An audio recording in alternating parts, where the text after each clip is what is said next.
And that's the only time. Hi, I'm your assistant. Here are some things you can try saying to get started.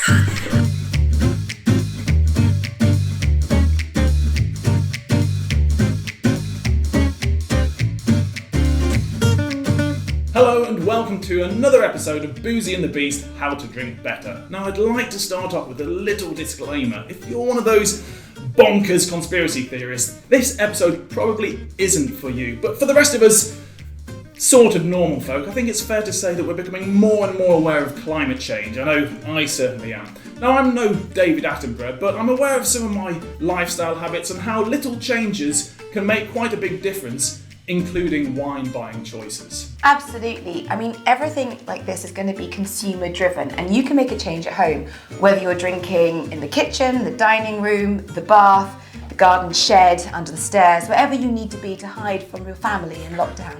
And we've all been there, haven't we? We have. Sustainable wine is very much a thing, and by itself it may not stop Birmingham from being a seaside resort in 40 years' time, or even allow Greta Thunberg to get on with normal teenager activities, but it's a step in the right direction. So Libby, where do we start? Okay, well, the first thing to look at is just how your bottle looks. There are some really easy things you can look for to make sure your bottle is actually better for the environment. For a start, no foil. That's generally a useless thing nowadays, used mainly for branding and marketing, and we just cut through it anyway. It just delays getting to the wine. So no foil.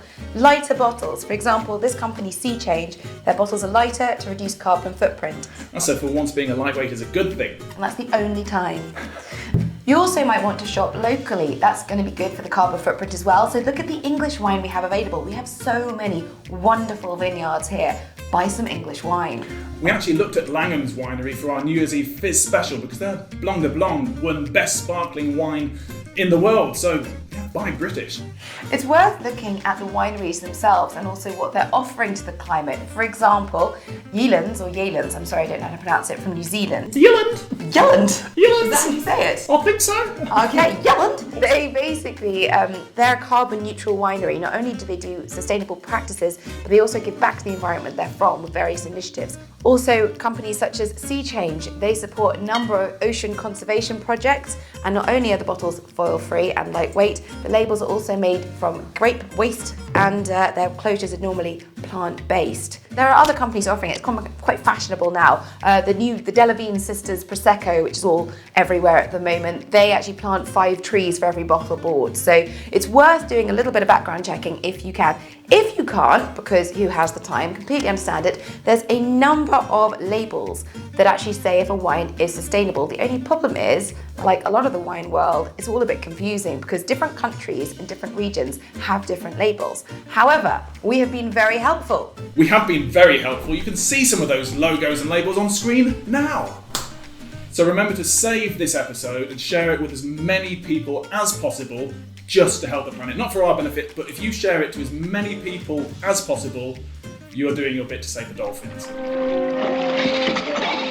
The world of wine is in a moment of transition, where we're moving away from some of the more traditional, potentially snobby ways of doing things. So although a glass bottle does look beautiful and is really good for aging your wine, if you've got a wine that's fresh and young and it's meant to be drunk that way, then it's worth looking at some more potentially sustainable ways of having your wine. For example, from a box. I know this takes you back to your pre-university days. I'll get up to it a bit. I used to suck a bag of Blue Nun dry. So basically, this box contains the equivalent of 3 bottles of wine for I think around 20 to 25 pounds from Waitrose at the moment. It's Mirabeau, if anyone knows that rosé, and actually this boxed wine just won the award at the People's Choice Awards. It's absolutely brilliant. You have this at a party or a garden party. Remember when we had those? Just open that up, people can pour it for themselves. They've also done a test, and something like this will keep fresh for 3 to maybe even 5 weeks. So that's not only a good saving for your own wallet, but also brilliant for the environment because of the lightweight recyclability of it. You can also look at options like this, canned wine, which I just recently tried. Nice cans, Libby. Why, thank you. Not only do they have beautiful labels, but they're 100% recyclable, and these ones by Uncommon are also from England, so locally sourced. Right now we're going on all these lockdown walks or our daily exercise. These are a very handy option to take with you. Yes, they are obviously the fitness enthusiast drink of choice, I'd say. Absolutely, actually these ones. How often are you training per week? endlessly. Actually, these do say they are naturally low in sugar. So basically, these are some top tips on how to help you shop and buy more sustainable wine. Let's all drink to save the dolphins. Cheers.